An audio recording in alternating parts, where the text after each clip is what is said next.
विद्यार्थी मित्रांनो, आपण नवोदय प्रवेश परीक्षा देत असाल तर मागील 10 वर्षातील पेपर आणि त्यामध्ये आलेली महत्त्वाची प्रश्न या व्हिडिओमध्ये आपणास पाहायला मिळतील. चला तर पाहूया मग महत्त्वाचे प्रश्न लगेच. विद्यार्थी मित्रांनो, या व्हिडिओमध्ये पाहूया आपण simple interest, perimeter, area and volume म्हणजेच सरळ व्याज, परिमिती, क्षेत्रफळ आणि घनफळ याबद्दलची महत्त्वाची माहिती आणि यावर 2 प्रश्न परीक्षेमध्ये नक्की विचारले जातात.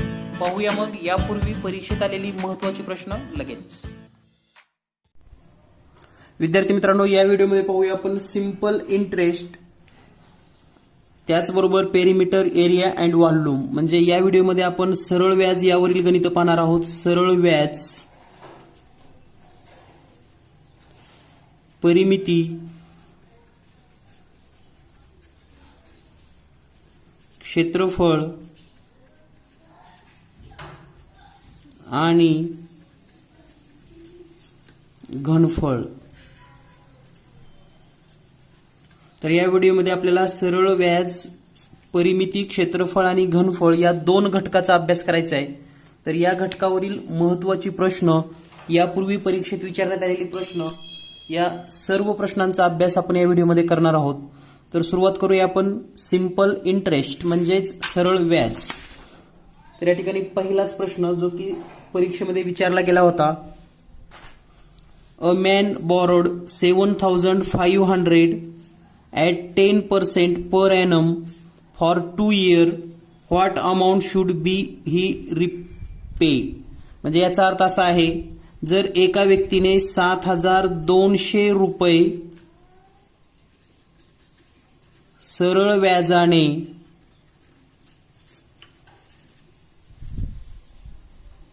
दर साल, दर शेकडा म्हणजे प्रत्येक वर्षासाठी 100 रुपयाला, यालाच आपण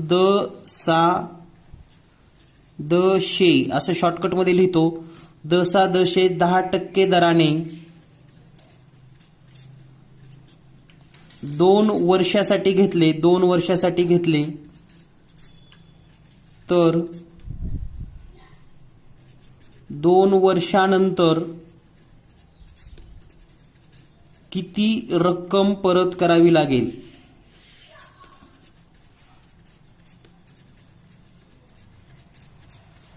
किती रक्कम परत करावी लागेल म्हणजे व्याजाने घेतलेले आहेत 7,500 रुपये, दर आहे 10% आणि 2 वर्षासाठी. म्हणजेच आपण असं लिहू शकतो, पी बरोबर, पी म्हणजे principal 7,500, R means rate is equal to 10%, number of year म्हणजे एन म्हणजेच 2 वर्ष.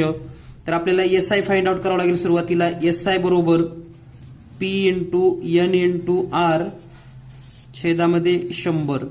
आणि हे सूत्र तुम्ही मराठीमध्ये पण वापरू शकता. सरळ व्याज बरोबर म गुणिले द गुणिले क म्हणजेच कालावधी. तर या ठिकाणी जर किमती ठेवल्या 7,500 गुणिले एन म्हणजे 2, आर म्हणजे 10 आणि छेदात हे 100. तर हे 1 0 कटेल, हे 1 0 आणि हे 1 0 कटेल.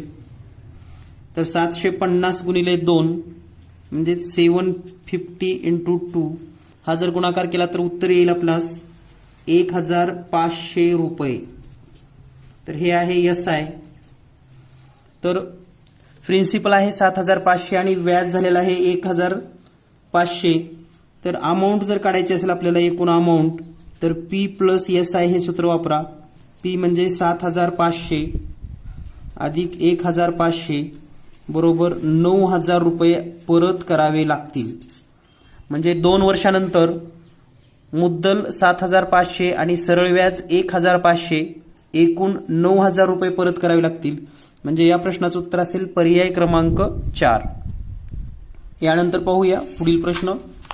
नेक्स्ट क्वेश्चन आहे, अ मॅन बॉरोड 50,000 म्हणजे एका माणसाने 50,000 रुपये व्याजाने घेतलेले आहेत ॲट द 50% रेट. 15% म्हणजे 15% दर आहे आणि 3 वर्षासाठी. The amount that he will be return after 3 year. तर 3 वर्षानंतर किती रक्कम परत करावी लागेल? तर या ठिकाणी पी 50,000 दिलेला आहे आपणास, त्यानंतर रेट दिलेला आहे 15% आणि नंबर ऑफ इयर दिलेले आहेत 3. तर या ठिकाणी SI बरोबर simple interest P into N into R upon 100 म्हणजे छेदामध्ये 100. हेच सूत्र जर तुम्हाला मराठीमध्ये लिहून सोडवायचं असेल तर सरळ व्याज बरोबर म म्हणजे मुद्दल गुणिले द म्हणजे दर आणि क म्हणजे कालावधी छेदामध्ये 100. तर या ठिकाणी किमती ठेवूयात. P म्हणजे 50,000 गुणिले N म्हणजेच 3 वर्ष आणि रेट म्हणजे 15% छेदामध्ये हे 100. तर हे 2 शून्य आणि 2 शून्य कटली म्हणजे या ठिकाणी 500 गुणिले 3 गुणिले 15 हे कॅल्क्युलेशन आपल्याला पूर्ण करावं लागेल. तर या ठिकाणी 3 जर 5 ला गुणलं तर 3 5 15 आणि हे 2 शून्य गुणिले 15. आता 15 गुणिले 15 हा जर गुणाकार केला तर तो येतो 225 आणि हे 2 शून्य म्हणजे याचं जे व्याज आहे ते आहे 22,500 रुपये. सिंपल इंटरेस्ट किती आहे 22,500 रुपये. तर आपल्याला आता अमाऊंट काढायची आहे म्हणजेच रास. मराठीमध्ये त्याला आपण रास म्हणतो, इंग्लिशमध्ये अमाऊंट. तर P प्लस SI हे सूत्र आहे म्हणजे मुद्दल अधिक सरळ व्याज. मुद्दल आहे 50,000 अधिक 22,500 आणि टोटल होईल 72,500 रुपये. म्हणजेच 3 वर्षानंतर 72,500 रुपये परत करावे लागतील. या ठिकाणी जर आपण पर्याय चेक केला तर पर्याय क्रमांक 3 72,500 रुपये परत करावे लागतील. Option 3 is the correct option. यानंतर पाहूया पुढील प्रश्न. पुढचा प्रश्न आहे जो 2013च्या परीक्षेमध्ये विचारला गेला होता. RES 15,000 म्हणजे 15,000 रुपये 15,000 is deposited at simple interest. If the amount after 8 years is 25,800, find the rate of the interest. तर दिलेल्या माहितीनुसार 15,000 रुपये व्याजाने घेतले आणि 8 वर्षानंतर 25,800 रुपये परत केले तर व्याजाचा दर काय असेल. तर दिलेल्या माहितीमध्ये P बरोबर आहे 15,000 रुपये. त्यानंतर इयर म्हणजेच N बरोबर आहेत 8 इयर्स. त्यानंतर अमाऊंट टोटल अमाऊंट किती आहे 25,800 रुपये. तर मग SI किती होईल लक्षात आलं असेल तुमच्या. 15,000 रुपये घेतले होते आणि परत दिले 25,800 म्हणजे व्याज दिला असेल 10,800 रुपये. तर आपल्याला शोधायचे रेट किती असेल. तर या सर्वांचा वापर करून आपल्याला सूत्र माहिती आहे SI बरोबर P गुणिले N गुणिले R छेदामध्ये 100. SI माहिती आहे किती 10,800 रुपये बरोबर P आहे 15,000 रुपये गुणिले N 8 वर्ष गुणिले R आपल्याला शोधायचं आहे छेदामध्ये हे 100. तर हे 2 शून्य आणि हे 2 शून्य कट होतील म्हणजे हे येईल 10,800 बरोबर 150 गुणिले 8 गुणिले R. तर आता हे जर R ची किंमत काढायची असेल तर R सोबत गुणाकारामध्ये 8 आणि 150 आहे. हे दोन्हीही इकडे भागाकारामध्ये जाईल म्हणजे आपण असं लिहू शकतो R बरोबर 10,800 भागिले 150 गुणिले 8. तर हे 1 शून्य आणि 1 शून्य कट होईल. त्यानंतर या ठिकाणी जर आपण पाहिलं तर 8 न भाग जातो याला 8 एक 8 8 एक 8 2 उरले 28 होतं. 8 त्रिक 24 8 त्रिक 24 4 उरेल आणि 5 म्हणजे 8 पंचे 40 म्हणजे 135 आलेला आहे वर पहा. म्हणजेच पुढे जर आपण हे लिहिलं तर 135 छेदामध्ये 15. आता जर तुम्ही 15चा पाडा म्हणत असाल तर 15 एक 15 आणि 15 नम्म 35चे म्हणजे 15 1 चा 59 15 9 चा 135 so is equal to 9% and hence the rate option number 2 9%. म्हणजे या ठिकाणी जो दर आलेला आहे तो दर आहे 9%. तर लक्षात ठेवा या सूत्रामध्ये एकूण 1 2 3 4 थीम आहेत. यापैकी कोणत्याही 3 माहिती असतील आपल्याला तर आपण चौथी शोधू शकतो आणि त्यासाठी फक्त एकच सूत्र वापरत चला. यानंतर पाहूया नेक्स्ट क्वेश्चन. पुढचा प्रश्न आहे जो 2017 मध्ये विचारला गेला होता. In how much time a money will become double. Of it self at the rate of 10% per annum at simple interest. यासारखी प्रश्न आणि याची ट्रिक आपण स्कॉलरशिपचे व्हिडिओ पाहत असताना शिकलेली आहे. म्हणजे असं सांगितले की 10% दराने किती वर्षात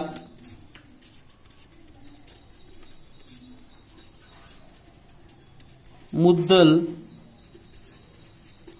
दुप्पट होईल. आणि हे सगळं आपल्याला सरळ व्याजाने सांगितलेलं आहे, सरळ व्याज. तर यासाठी तुम्हाला मी एक सूत्र सांगितलं होतं, किती वर्ष जर काढायचे असतील तर वर्ष बरोबर पट मायनस 1 गुणिले 100 आणि छेदामध्ये दर. तर पट किती आहे आपली, दुप्पट म्हणजे 2. तर या ठिकाणी किंमत ठेवूया आपण 2 वजा 1 गुणिले 100 आणि रेट आहे 10%. तर हे 1 0 कटलं. त्यानंतर 2 मधून 1 गेलं, 1 गुणिले 10 बरोबर 10 इयर्स. 10 वर्ष लागतील ज्यामध्ये ही रक्कम दुप्पट होऊ शकते. The amount will be double in 10 years. 10 वर्षामध्ये ही रक्कम दुप्पट होईल. पर्याय क्रमांक 3 उत्तर बरोबर आहे. यानंतर पाहूया पुढील प्रश्न. यानंतर पुढचा प्रश्न आहे, at what rate per annum will be the simple interest on RS 3650 BRS 1314 rupees after 3 year. म्हणजे दिलेल्या माहितीमध्ये आपल्याला काय काय माहिती दिली पहा. पी दिलेला आहे प्रिन्सिपल 3650. त्यानंतर एन म्हणजे इयर दिलेले आहे 3 वर्ष. त्यानंतर सिंपल इंटरेस्ट दिले डायरेक्ट. सिंपल इंटरेस्ट बरोबर 1314. तर आपल्याला विचारलेलं आहे रेट बरोबर व्हॉट. तर दिलेल्या माहितीनुसार SI बरोबर P गुणिले N गुणिले R छेदामध्ये 100. SI आहेत 1314 बरोबर P 3650 गुणिले N आहे 3 वर्ष. R शोधायचं आहे भागिले 100. तर या ठिकाणी हे 1 0 आणि 1 0 कटेल. आता हे छेदामधलं जे 10 आहे ते इकडे गुणाकारामध्ये घेऊया आपण. म्हणजे हे गुणाकारामध्ये येईल 1314 गुणिले 10 बरोबर 365 गुणिले 3 गुणिले R. आता R च्या सोबत हे 3 आणि 365 गुणाकारामध्ये आहे, ते इकडे आल्यानंतर भागाकारामध्ये येईल. म्हणजे आपण असं लिहू शकतो पहा, R बरोबर 1314 गुणिले 10 छेदामध्ये 365 गुणिले 3.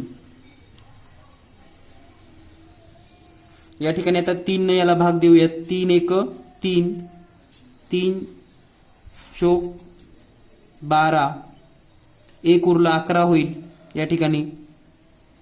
आणि 11 झाल्यानंतर 3 त्रिक 9 2 उरतील 3 8 24. म्हणजे या ठिकाणी आपण असं लिहू शकतो 438 गुणिले 10 छेदामध्ये 365. आता हे 365 ला 5 न भाग देऊयात आपण. 5 दोन्ही 10 5 7 35 1 उरलं 5 त्रिक 15. त्यानंतर 73चा जर पाडा तुम्ही म्हणलात 73चा तर 73 1 73 आणि 73 सख्ख 438 येतं. आणि या ठिकाणी 6 गुणिले 2 जर केला तर 12%. म्हणजे या प्रश्नाचं उत्तर आहे 12% इतका दर असेल. Rate is equal to 12%. यानंतर पाहूया पुढील प्रश्न. पुढील क्वेश्चन आहे, RS 1200 was borrowed with simple interest for 8 months at 8% per annum. How much money should be repaid after 8 months? म्हणजे दिलेल्या माहितीनुसार 1200 रुपये 8 महिन्यासाठी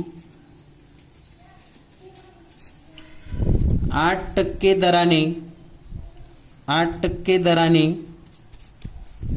घेतले. तर परत किती करावे लागतील, असा प्रश्न आहे. तर दिलेल्या माहितीमध्ये पी बरोबर किती आहे, 1200 रुपये. नंबर ऑफ इयर किती आहेत, 8 महिने. आता हे 8 महिन्याचे जर वर्ष करायचे असतील तर 8/12 असं लिहावं लागेल आणि पुढे वर्ष लिहिता येतं आपल्याला. 8/12 वर्ष. आणि रेट आहे 8%. त्याचबरोबर आपल्याला आता फाइंड आउट काय करायचे आहे, अमाऊंट. आणि अमाऊंट जर तुम्हाला फाइंड आउट करायची असेल म्हणजे रास जर काढायची असेल तर सुरुवातीला सरळ व्याज काढून घ्यावं लागेल. म्हणजेच SI बरोबर P into N into R भागिले 100. P आहे 1200 रुपये, 1200 into N number of year किती आहे, 8/12 इंटू रेट आहे 8/100. तर हे 2 शून्य आणि हे 2 शून्य कटतील. त्यानंतर हे 12 या 12ला भागूयात. 12 × 1 = 12, 12 × 1 = 12. म्हणजे या ठिकाणी राहिलं 8 × 8, 8 × 8 = 64. SI किती आलेला आहे, 64 रुपये सरळ व्याज या ठिकाणी मिळतं आपल्याला.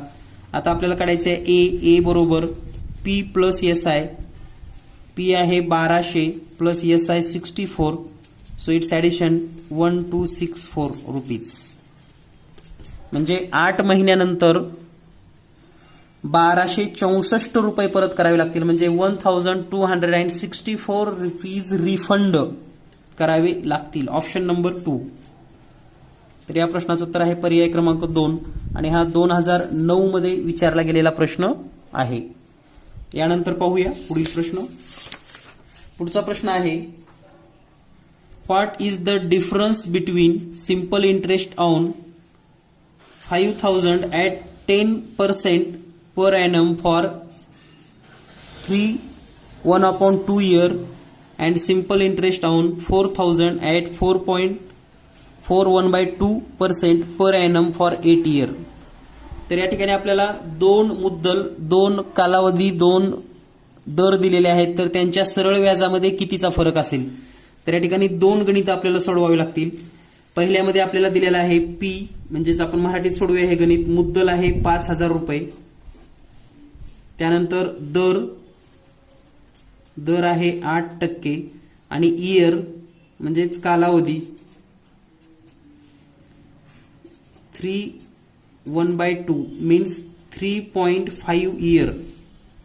वर्ष आपल्याला माहिती आहे 1/2 म्हणजे 1/2 म्हणजेच अर्धा वर्ष, म्हणजे 3.5 वर्ष आपण लिहिलेलं आहे. तर या ठिकाणी सरळ व्याज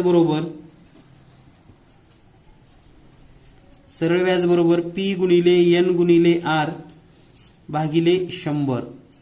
तर P किती आहे, 5000 गुणिले N म्हणजेच हे कालावधी 3.5 आणि R म्हणजे रेट आहे 8 भागिले 100. तर हे 2 शून्य आणि हे 2 शून्य कट होतील. त्यानंतर हे पॉईंट आणि हे 0 आहे. तर हे पॉईंट जाण्यासाठी हे 0 कॅन्सल करूयात, म्हणजे 10 न गुणल्यासारखं. तर हे राहील 5 गुणिले 35 गुणिले 8. त्यानंतर पहा, आपण जर हा गुणाकार केला तर 8 आणि 5चा गुणाकार अगोदर करूयात आपण. 8×5 = 40 गुणिले 35. आता 35 गुणिले जर 4 केलं तर येतं 140 आणि हे 1 शून्य. म्हणजे सरळ व्याज किती आलेलं आहे, सरळ व्याज 1400 रुपये. म्हणजे पहिल्या माहितीवरून किंवा पहिला जी काही माहिती दिली होती डाटा त्याच्यावर 1400 रुपये या ठिकाणी आपण सरळ व्याज काढलेला आहे. दुसऱ्या माहितीनुसार P बरोबर आहे 4000 रुपये. रेट R बरोबर 4.1/2%. याचाच अर्थ असा होतो की 4.5% आणि N म्हणजे नंबर ऑफ इयर दिलेले आहेत 8. तर या ठिकाणी P बरोबर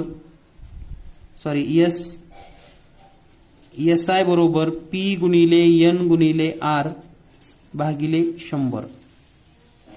तर P किती आहे, 4000. Number of year 8 year. R 4.5 छेदामध्ये हे 100. तर हे 2 शून्य आणि हे 2 शून्य कट होतील. त्यानंतर हे 40 चे 1 शून्य आणि हे पॉईंट निघून जाईल. म्हणजे 4 गुणिले 8 गुणिले 45. त्यानंतर पहा, आपण गुणाकार सोपा करण्यासाठी हा 45 आणि या 4चा गुणाकार करूयात. 45 गुणिले 2 म्हणजेच 90 आणि 4 न गुणलं तर 180 गुणिले 8 होईल आणि 18 8.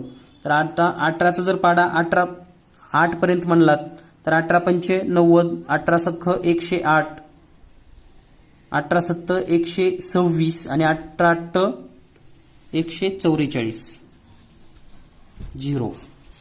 तर हे आहे SI. तर सुरुवातीला किती होतं 1400, आता आहे 1440. या दोन्हीतला जर फरक काढला आपण 1440 आणि 1400 0400 म्हणजे हा जो डिफरन्स आहे फरक 40 रुपये असेल. म्हणजे या ठिकाणी पर्याय क्रमांक 2 उत्तर बरोबर आहे. तर हा प्रश्न 2016 मध्ये विचारण्यात आला होता. यानंतर पाहूया पुढील प्रश्न. पुढचा प्रश्न आहे सेम जसा आता आपण पाहिलेला आहे तसाच अगदी सेम प्रश्न आहे. A man borrowed ₹3,000 for 2 years at the 9% per annum simple interest. After 2 years he returned 3,000 and a table for the repayment for the loan. The price of the table is. तर हा जो प्रश्न आहे या प्रश्नामध्ये आपल्याला असं माहिती सांगितलेली आहे की 3,000 रुपये कर्ज घेतलं. वर्ष जे आहेत ते वर्ष आहेत 2 वर्ष आणि दर जो आहे तो दर आहे 9%. आणि परत करताना रिपेमेंट जेव्हा करायची वेळ येते रिपेमेंट म्हणजे परत त्यावेळेस 3,000 रुपये प्लस एक टेबल परत केला. म्हणजे हे 3,000 प्रिन्सिपल तर आहेच आणि हा टेबल जो आहे तो सिंपल इंटरेस्ट मध्ये परत केलेला आहे. म्हणजे जी सिंपल इंटरेस्ट होणार आहे त्याच्या ऐवजी हा table instead of simple interest paid a table with returning the amount. म्हणजे रक्कम परत करताना व्याज न देता एक टेबल दिला. तर मग त्या टेबलाची किंमत किती असेल असा प्रश्न विचारलेला आहे. तर आपल्याला या ठिकाणी सिंपल इंटरेस्ट काढावं लागेल आणि जेवढं सिंपल इंटरेस्ट असेल तेवढी त्या टेबलाची किंमत असेल. तर या ठिकाणी जर आपण सिंपल इंटरेस्टचं सूत्र लिहिलं simple interest is equal to P into N into R upon 100. तर P आहे 3,000, N मीन्स 2 year, R म्हणजेच 9 वर्ष डिवायडेड 2. तर या ठिकाणी हे 2 शून्य आणि हे 2 शून्य कट होतील. 9 दोन्ही 18, 18 त्रिक 36 म्हणजेच हे 30 गुणिले 2 गुणिले 9, 9 दोन्ही 18 आणि 18 त्रिक 18 एक 18, 18 दोन्ही 36, 18 त्रिक 54, 540 रुपीज. म्हणजे त्या टेबलाची किंमत असेल 540 रुपये. पर्याय क्रमांक 3. तर 2014 मध्ये हा प्रश्न झालेला होता. तर या पद्धतीने आपण हा प्रश्न सोडवू शकतो. यानंतर पाहूया पुढील प्रश्न. पुढचा प्रश्न आहे a man borrowed Rs 800 at the rate of 5% annum simple interest. The amount will pay after 1/2 years. म्हणजे 3 integer 1/2 years. म्हणजे एका माणसाने 800 रुपये घेतले, रेट आहे 5% आणि 3.5 वर्षानंतर किती रुपये परत करेल. तर या ठिकाणी दिलेल्या माहितीनुसार P is equal to 800, R is equal to 5% and number of year N is equal to 3 integer 1/2 year म्हणजेच 3.5 इयर. तर आपल्याला या ठिकाणी अमाऊंट काढायची आहे. A is equal to what. तर अमाऊंट फाइंड आउट करण्यासाठी आपल्याला SI शोधणं गरजेचं आहे. SI is equal to P into N into R upon 100. तर P आहे 800, number of year N means 3.5 and rate 5 years upon 100. 20 cancel. 8 आणि 5चा गुणाकार करूयात. 8 पंचे 40 गुणिले 3.5. तर हे पॉईंट जाण्यासाठी हे 0 कॅन्सल होईल म्हणजेच हे राहील 4 गुणिले 3.5 आणि 3.5 गुणिले 4 हे 35 होईल. 4 इंटू 35, तर हा गुणाकार येईल 140 रुपीज. म्हणजे 140 रुपये हे सिंपल इंटरेस्ट असेल. मग टोटल अमाऊंट किती द्यावी लागेल? 800 and 140, it's addition become 049, 940 rupees. म्हणजे या ठिकाणी पर्याय क्रमांक 2 उत्तर बरोबर असेल. तर हा 2018च्या परीक्षेमध्ये प्रश्न विचारला होता. म्हणजे एक प्रश्न सिंपल इंटरेस्टवर 100% असतो, हे लक्षातच ठेवा. यानंतर पाहूया पुढील प्रश्न. यानंतर पाहणार आहोत आपण क्युबॉइड म्हणजेच इष्टिका चित्ती. तर याबद्दलची प्राथमिक माहिती आपण स्कॉलरशिपच्या ह्याच्यामध्ये पाहिलेली आहे. तरीही इष्टिका चित्तीचा आकार आणखी एकदा तुमच्या नजरेसमोर जावा आणि कशी काढायची ते पहा. तर यासारखा हा आकार आपण काढत असतो. तर ही इष्टिका चित्ती.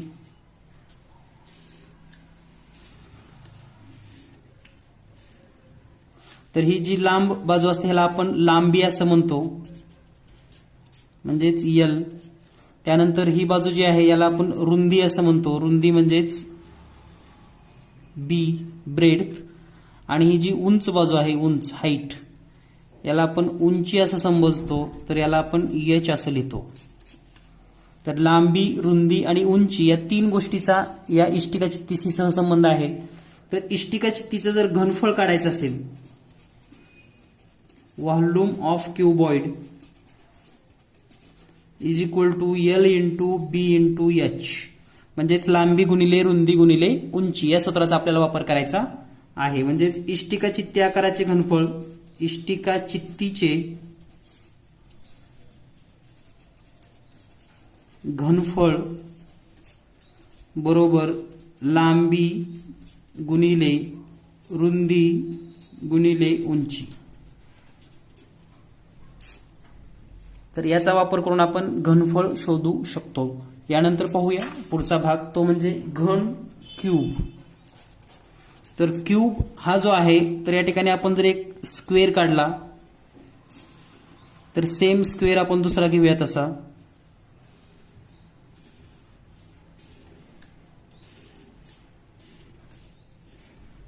तर या सर्व बाजू ज्या आहेत याला आपण बाजू असं म्हणतो. याला आपण यल लिहिलं तरी चालतं. ही पण बाजू सेमच आहे, सर्व बाजू सारख्याच असतात त्याच्या, यल. आणि याचं जर आपल्याला घनफळ काढायचं असेल, घनाचे घनफळ बरोबर यल गुणिले यल गुणिले यल, म्हणजेच यलचा घन. आणि याचे जे एकक असतात, एकक, युनिट्स, ते असतात सेंटीमीटर घन किंवा मीटर घन, या पद्धतीनं. तर यावर महत्वाची प्रश्न परीक्षेमध्ये कशी विचारली गेली ते आपण पाहूयात. तर या ठिकाणी पहिला प्रश्न आहे, Arun used 16 cubes of 1 centimetre to make cuboid. What is volume of the cuboid? तर या ठिकाणी आपल्याला 60 क्यूब आहेत छोटे छोटे, हा एक क्यूब आहे. असा दुसराच एक क्यूब आहे सेम साईजचे. आणखी असे क्यूब आहेत. तर याचं जे व्हॉल्यूम आहे ते 1 सेंटीमीटर साईज आहे. तर याचं व्हॉल्यूम किती येईल? 1 सेंटीमीटर क्यूब. याचं 1 सेंटीमीटर क्यूब, याचं 1 सेंटीमीटर क्यूब. तर असे हे सगळे जर 60 एकत्र केले, 60 एकत्र, तर त्याचं व्हॉल्यूम येईल 60 सेंटीमीटर क्यूब. तर या ठिकाणी 60 सेंटीमीटर क्यूब हे क्यूब करणं गरजेचं आहे सर्वच. तर याचं उत्तर येईल 60 सेंटीमीटर क्यूब, ऑप्शन नंबर 2. आणि हा प्रश्न 2010 मध्ये विचारला होता. म्हणजे असे छोटे छोटे घन एकत्र केले 60, तर त्या सर्वांचं मिळून व्हॉल्यूम किती होईल? तर 60 सेंटीमीटर क्यूब इतकं होईल. यानंतर पाहूया पुढील प्रश्न. पुढचा प्रश्न आहे, out of 100 centimetre long wire आली made a right angled quadrilateral. What can be the maximum area of the quadrilateral? म्हणजे अलीकडे एक 100 सेंटीमीटरची तार आहे, याच्यापासून त्यांनी एक आयत तयार केलेला आहे, रेक्टँगल. तर त्याचा जास्तीत जास्त एरिया किती असेल?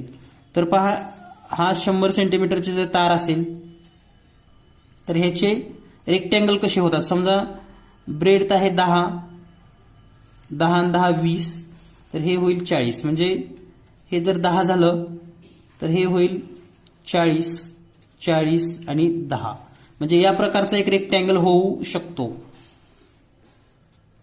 तर याचा जो एरिया किती येणार आहे 40 गुणिले 10 बरोबर 400.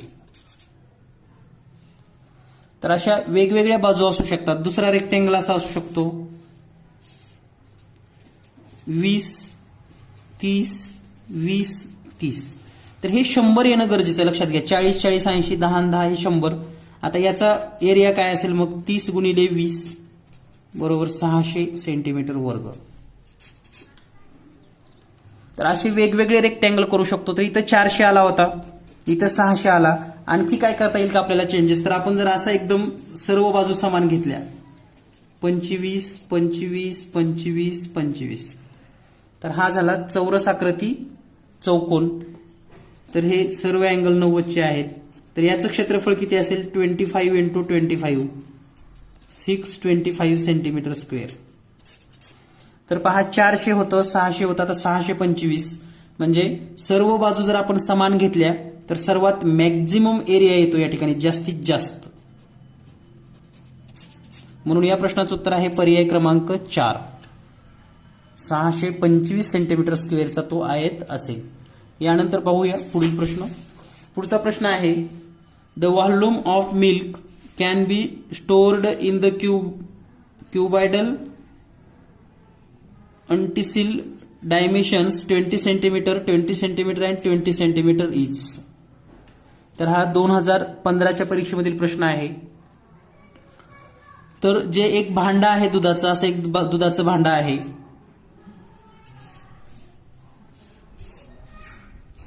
हे दुधाचं भांडं आहे. त्याची लांबी आहे 20 सेंटीमीटर, रुंदी आहे 10 सेंटीमीटर आणि उंची आहे 30 सेंटीमीटर.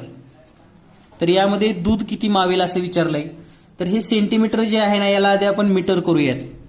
म्हणजे 20 सेंटीमीटर बरोबर 0.2 मीटर, 10 सेंटीमीटर बरोबर 0.1 मीटर आणि 30 सेंटीमीटर बरोबर 0.3 मीटर.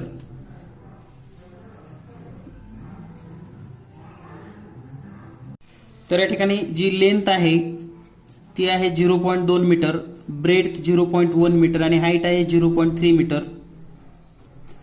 त्यानंतर जर आपल्याला व्हॉल्यूम काढायचं असेल तर volume is equal to L into B into H. म्हणजे 0.2 गुणिले 0.1 गुणिले 0.3, 2, 1 आणि 3चा गुणाकार येईल 6 आणि हे पॉइंट नंतर एक डिजिट, इथं एक डिजिट आणि इथे एक डिजिट, म्हणून 1, 2 आणि 3 डिजिट नंतर हे पॉइंट. 0.006 metre cube. तर या ठिकाणी हे मीटर क्यूब आहे. आपल्याला लिटरमध्ये उत्तर शोधायचं आहे. तर एक लक्षात ठेवा 1 मीटर क्यूब असेल तर 1000 लिटर असतात. त्याच पद्धतीने आपल्याकडे समजा आता 0.006 आहे तर याला 1000 न गुणूयात तर उत्तर येईल 6 लिटर. म्हणजे यामध्ये 6 लिटर दूध मावेल. म्हणजे या प्रश्नाचं उत्तर आहे पर्याय क्रमांक 3. 6 लिटर दूध मावेल. यानंतर पाहूया पुढील प्रश्न. पुढचा प्रश्न आहे find the volume of the rectangle solid shape. तर दिलेल्या याच्यामध्ये आपल्याला हा प्रश्न 2015च्या परीक्षेतील आहे. हा रेक्टँगल शेप तुम्हाला दिसतोय असा विटेच्या आकाराचा. तर याची एल ही लेंथ आहे, L is equal to 5 centimetre, L is equal to 5 centimetre, B is equal to 3 centimetre आणि height H is equal to 2 centimetre. तर volume is equal to L into B into H. म्हणजेच 5 गुणिले 3 गुणिले 2, 3 5 15 आणि 15 दोन्ही 30 centimetre cube. तर या ठिकाणी याचं उत्तर पहा. तर हे क्यूब क्यूब क्यूब करूयात आपण याला. तर हे 30 centimetre cube. Option number 3 is the correct. Option number 3. तर याचं व्हॉल्यूम जे आहे किंवा घनफळ ते आहे 30 सेंटीमीटर घन. यानंतर पाहूया पुढील प्रश्न. पुढचा प्रश्न आहे find the perimeter of the figure. तर या आकृतीची आपल्याला परिमिती शोधायची आहे आणि हा 2017 मध्ये विचारण्यात आलेला प्रश्न आहे.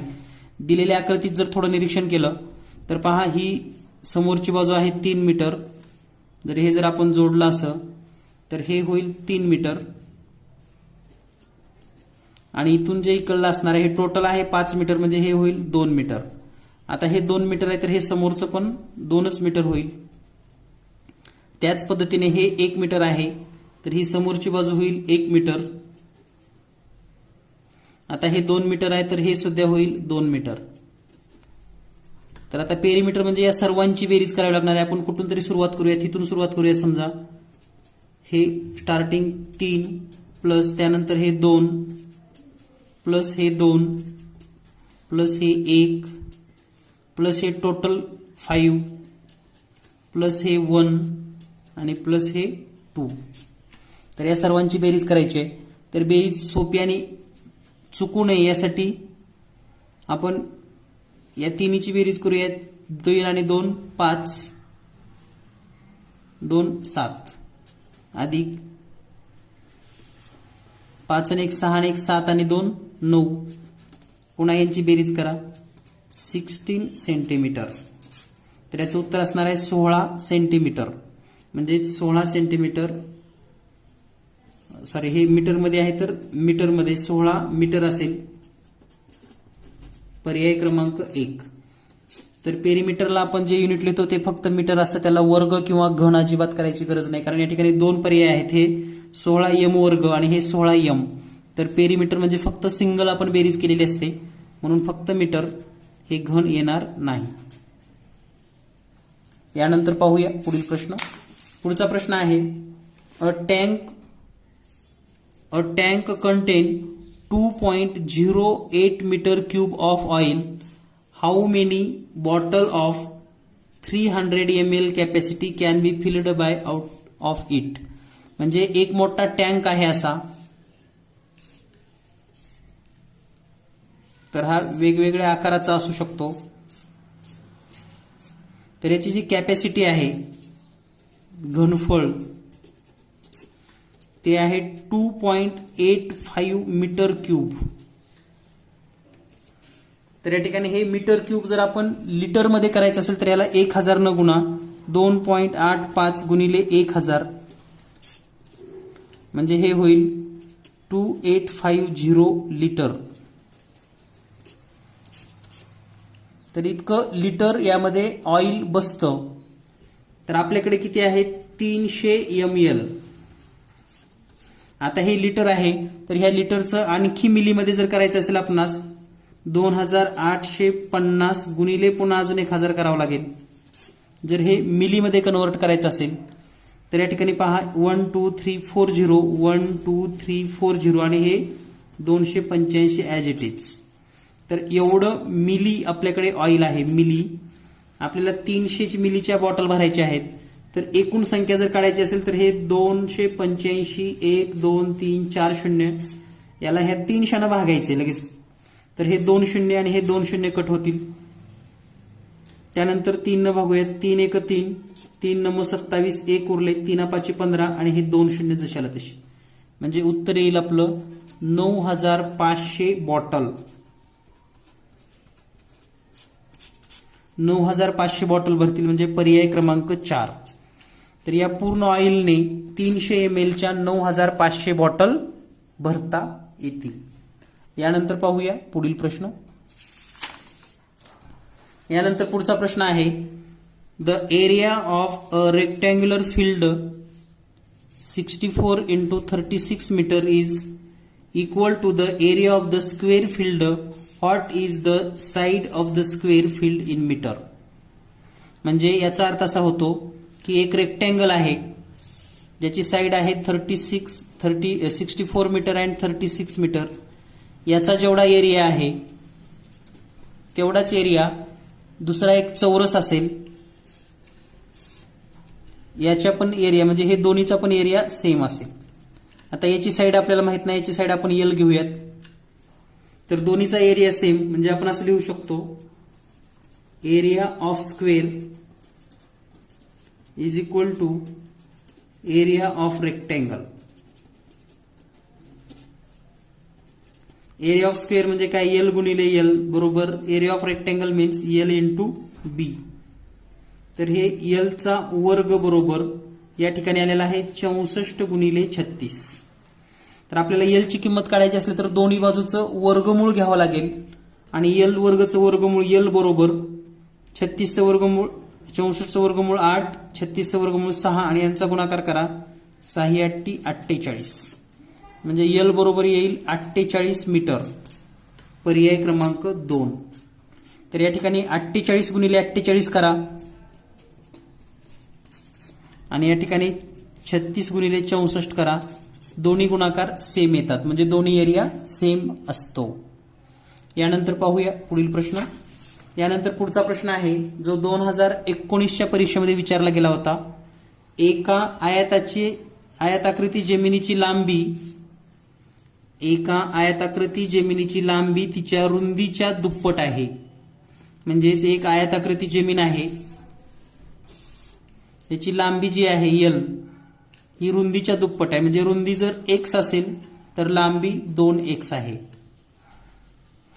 8 मीटर बाजू असलेल्या चौरसाकृती पोहण्याच्या तलावाने त्या भूखंडाचा 1/8 भाग व्यापलेला आहे. तर या ठिकाणी एक पाण्याचा हौद आहे ज्याची लांबी आहे 8 मीटर आणि हे 8 मीटर. तर हा जो एरिया आहे हा पाण्याचा हौद याचा एरिया या मूळ जो एरिया आहे त्याच्या 1/8 आहे.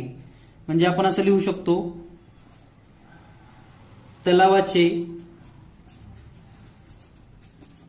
तलावाचे क्षेत्रफळ बरोबर 1/8 गुणिले या पूर्ण चौरसाकृती भूखंडाचे क्षेत्रफळ आणि आपल्याला याची लांबी शोधायची आहे. तर हे समीकरण आपल्याला लिहिता आलं पाहिजे. तलावाचं क्षेत्रफळ येईल 8 गुणिले 8 बरोबर 1/8 गुणिले पूर्ण चौरसाकृतीची लांबी आहे 2x गुणिले रुंदी आहे x. तर आता हे 8 भागाकारामध्ये आहे ते इकडे आल्यानंतर गुणाकारामध्ये येईल. म्हणजे या ठिकाणी आपण असं लिहू शकतो हे 8 भागाकारातलं गुणाकारामध्ये आल्यानंतर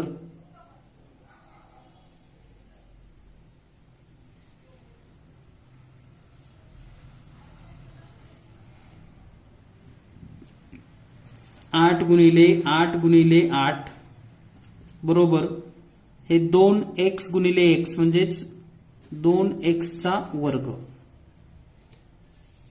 त्यानंतर हे 2 भागाकारामध्ये येईल म्हणजे x चा वर्ग बरोबर 8 गुणिले 8 गुणिले 8 भागिले 2 बेक बे बेचोक 8. तर 8 8 64 गुणिले 4 हा जर गुणाकार केला तर तो येतो 256. म्हणजेच एक गोष्ट लक्षात आली तुम्हाला x चा वर्ग बरोबर 256.